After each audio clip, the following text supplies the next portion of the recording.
যে ছিল দৃষ্টি সীমানা, যে ছিল হৃদয়ের রাঙিনা, সে হারালো কোথায় কোন দূর জানায়।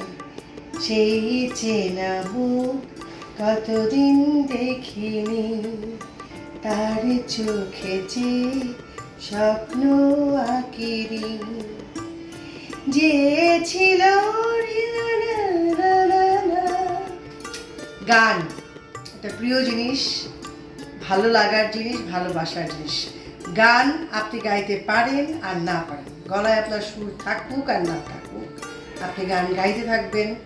আনন্দে গাইবেন, দুঃখে গাইবেন, কষ্টে গাইবেন, উচ্ছলে গাইবেন, উল্লাসে গাইবেন। গান আপনাকে গাইতেই হবে। গান গাইবেন, বাথরুমে গান করবেন, রান্নাঘরে গান করবেন, এবং আপনি যখন একা থাকবেন, কষ্টে থাকবেন, তখনও গান গাইতে লাগবেন। সো বন্ধুরা, আমন্ত্রণ জানাচ্ছি অরুণা বিশ্বাসের রান্নাঘরে। আমার এই রান্নাঘরটা আমার একটা প্রিয় জায়গা। রান্না আমার একটা প্রিয় জিনিস, যে আমি যদি কষ্টে থাকি, আনন্দে থাকি, এই যে আমি গান গাই, নাচি, আমাকে কে কি বললো আই রিয়েলি ডোন্ট কেয়ার।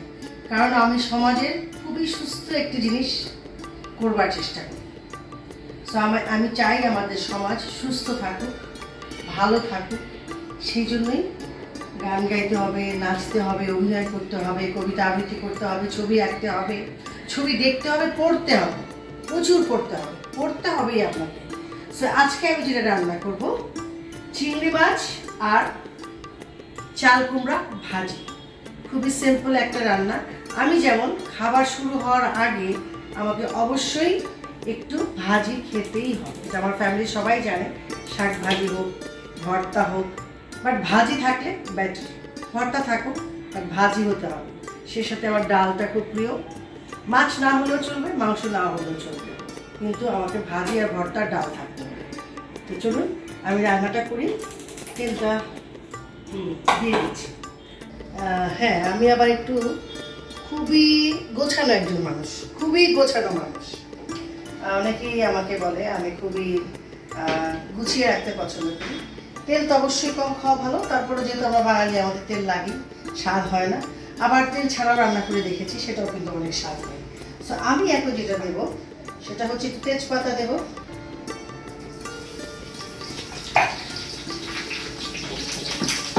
একটু শুকনো মরিচ দিই,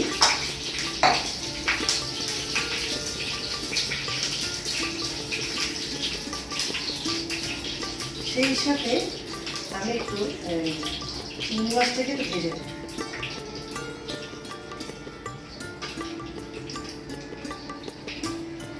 চিংড়ি মাছ সবারই খুব প্রিয়, বাট ইলিশ মাছ এবং চিংড়ি মাছ আমার কিন্তু প্রিয়। আমাদের বাসায় আমাদের বাচ্চাদের সবার খুব প্রিয়। আমাদের বাচ্চারা বাংলাদেশের মাছ খেতে চায় না, চিংড়ি মাছ খেতে চায়। আরও চিংড়ি মাছ, চিংড়ি মাছ যদি করলা ভাজি, সেটাও খাবেন, শাক খাবেন। তারপরে ধরেন আমার ছেলে বেসিক্যালি ও মাছ খায় না, কিন্তু বাংলাদেশের সমস্ত খাবার পছন্দ। ডাল খুব সুন্দর রান্না করে। তারপরে মুরগির মাংস, সে একদম পরিষ্কার পরিচ্ছন্ন মুরগির মাংস খেতে পছন্দ করে। তো ও বলেছে তুমি ইউটিউবের জন্য তোমার চিংড়ি মাছ রান্না করো, আমাদের জন্য ওইভাবে রান্না করো। একদম কাজটা করবে।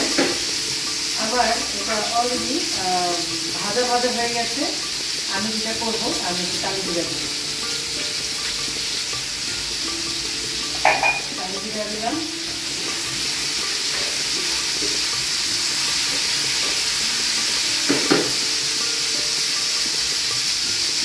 চিংড়ি মাছটা কিন্তু ভাজা হয়ে গেছে।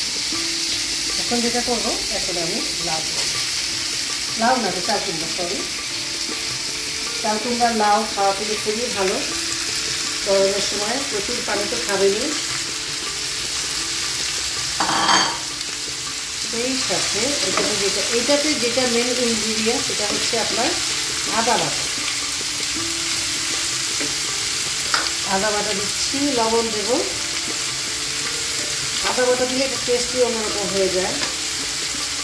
আর একটু লবণ দিয়ে দিচ্ছি। লবণ বেশি দিয়েন না, কারণ অনেক সময় লাউতেও কিন্তু লবণ থাকে, আমার কাছে মনে হচ্ছে। মাঝে মাঝে অবাক হই যে কাঁচামরিচের দাম এত বাড়ছে কেন, জানি না। আমরা আসলে পৃথিবীতে কোথায় যাচ্ছি? সবাই আমরা বাংলাদেশে চিৎকার করি এই দাম বেড়ে গেছে, আসলে পৃথিবীতে বিশ্বাস করেন সব জায়গায় দাম বেশি। আমি আপনাদেরকে দেখিয়েছি, মাঝে মাঝে আমি কেরালা থেকে লাইভে যেতাম, সব জিনিসের দাম বেড়েছে, সত্যি কথা। কেন জানি না, এটা কেউ বলতে পারবে না। এটা হতে থাক। আমি যেটা করবো, একটু তো হলুদের মতো লাগছে, যেহেতু আমি চিকেনে দিয়ে চিংড়ি মাছে দিয়েছি, তো হলুদ দিলাম অল্প। এটা আমাদের মরিচ চল্লিশ, আমি কিছুই দেবো, একটু জিরা একটু ধনে দেবো, একটু জাস্ট মশলা কম, এই যে আর একটু ধনে দেবো।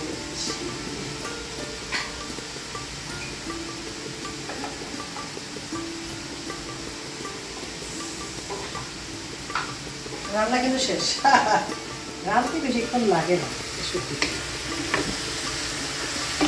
আর এখন আমি যেটা করবো, একটু পেঁয়াজ দিচ্ছি। নর্মালি আমি পেঁয়াজ দিই না এই তরকারিতে, বাট আজকে একটু দিই, ভালো লাগবে আমাকে মনে হচ্ছে।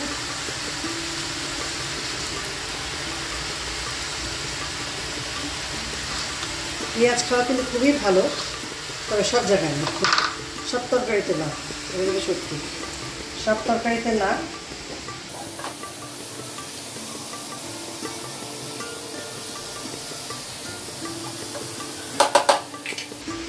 অনেক মানুষকে বলতে শুনি, স্পেশালি মেয়েদেরকে বলতে শুনি যে আমি রাঁধতে পারি না, বাচ্চারা কি খায় তারা কেয়ার করে না। কিন্তু আমি তো আমার পরিবারের ছাড়া ভাবতেই পারি না। আমি কিচেনে মানে কেরালায় গেলে আমার প্রথম 2-3 দিন রেস্ট নিয়ে আমি কিচেনে, আমার এত রান্না করতে ভালো লাগে। আমি জানি না আমি কি শিখ কিনা তাও জানি না। আমার প্রচুর রাঁধতে ভালো লাগে, প্রচুর আড্ডা মারতে ভালো লাগে, প্রচুর নাচ গান করতে ভালো লাগে, প্রচুর পড়তে ভালো লাগে, ছবি দেখতে ভালো লাগে। আর ছবি দেখার সময় তো কেউ কথা বলতে পারবো না, পৃথিবীর কেউ না। যত প্রিয় মানুষের আমি কোনো কথা বলবো না, আমি ছবিটা দেখবো, দেখে তারপরে আমি ঘর থেকে বেরোবো।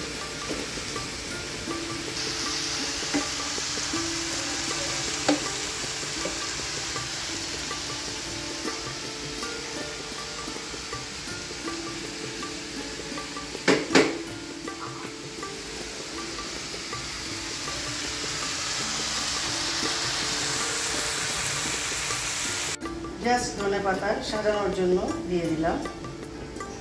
এখন সুন্দর লাগছে শুনে, হয়ে গেল, দেখতে পারো। সো বন্ধুরা, রান্না হয়ে গেল। চাল কুমড়া দিয়ে চিংড়ি মাছ সবারই খুবই প্রিয়, আমি জানি বাঙালিদের অবশ্যই প্রিয়। তো আমি শুধু বাঙালিদের জন্য না, আমি চাই যে পৃথিবীতে যারা কুকিং নিয়ে একটু রিসার্চ করে যে আমাদের বাংলাদেশের মূল রান্না কি কি এরকম। আমি তো সবাইকেই দেখি, বম্বেতেও দেখি অনেকে রান্না বান্না করতে, তাদের ঘরে তারা অত অ্যারেঞ্জমেন্ট করে রান্না করে, তারা যা যখন মনে হয় তাই করে। এই রান্না করাটাও হয়ে যায়, আমাদের খাওয়াটাও হয়ে যায়, শেষেতে আমাদের বন্ধুরাও দেখে নেয় যে আমরা আসলে কে কীরকম রান্না করে খেতে পছন্দ করি।